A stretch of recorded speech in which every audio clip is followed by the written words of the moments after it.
Hey everybody, how's it going? Welcome back to Copper Jacket TV. So a federal court of appeals has just decided that AR-15s are not protected by the Constitution. And honestly, you guys will not believe the reasoning they gave for coming to that conclusion. Let's talk about it.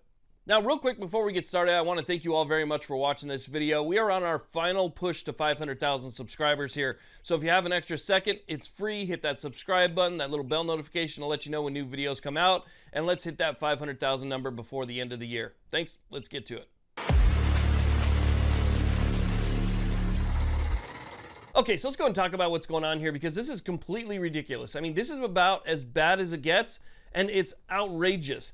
This just goes to show you that these judges care more about their own personal agenda than upholding the Constitution, the rule of law, or even following Supreme Court precedent. So this comes from a 3-judge panel out of the 7th Circuit Court of Appeals that was dealing with Illinois' so-called assault weapons ban. It was a 2-to-1 split decision. These are judges that were appointed by both Reagan and Clinton. Okay, so before we talk about why they say that they're not protected by the Constitution, let me just mention that the one dissenting judge didn't really put up that much of a fight. They didn't really scold their colleagues like we've seen out of the 9th Circuit recently, who's had dissents that were pretty aggressive. This particular judge just said that, well, there's no historical tradition of firearm regulation that matches the ban that Illinois currently has, and so that judge doesn't believe that that ban should stand. That's the correct way of looking at things. But the other 2 judges definitely didn't see it that way, and this is how they came to their decision. So the 2 judges in the majority basically said that the AR-15 too closely resembles the M16. Now, the M16 they're saying is not protected by the Second Amendment in the Constitution, and therefore, because this one is similar, it's not protected either. Now, you're probably out there thinking to yourself, how is that possible? They are not the same thing whatsoever. And if I was to hand this to somebody in the military and say, good luck, they're going to be like, what the hell is this? I don't want it, because they're going to want what has the full fire controls and stuff like that, right? So they're not the same. But these judges say, because the AR is so easily converted, that it should be considered the same, writing this.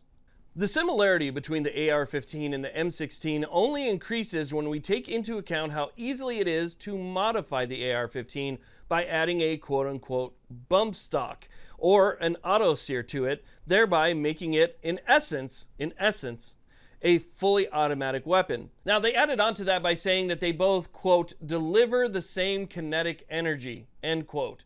Now, I'm thinking to myself, if they ever used a 300 Win Mag, we'll talk about kinetic energy at another time. This is not the most viable option when it comes to purely kinetic energy and or ballistics.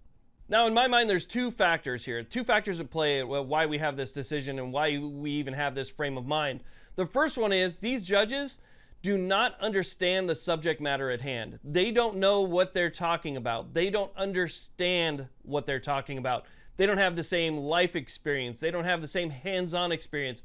They don't have the range experience like you and I do, so that we have a knowledgeable understanding of the topic. So they don't have that. The other thing is, number 2, they also have a personal agenda. They would like to see these things gone. And so anytime that they can conflate things or, connect the dots in any which way that would maybe get them around Bruin Supreme Court precedent, or would maybe just fit their agenda so that they can get done what they want done, regardless of what the rule of law is or what the Constitution says, they'll do that. And so we almost have like a woeful ignorance here. That's kind of what's going on. So again, you can see that the subject matter here is not understood by these judges. They're trying to connect the dots that just don't connect, and they say things that just don't make any sense to those of us who do understand it.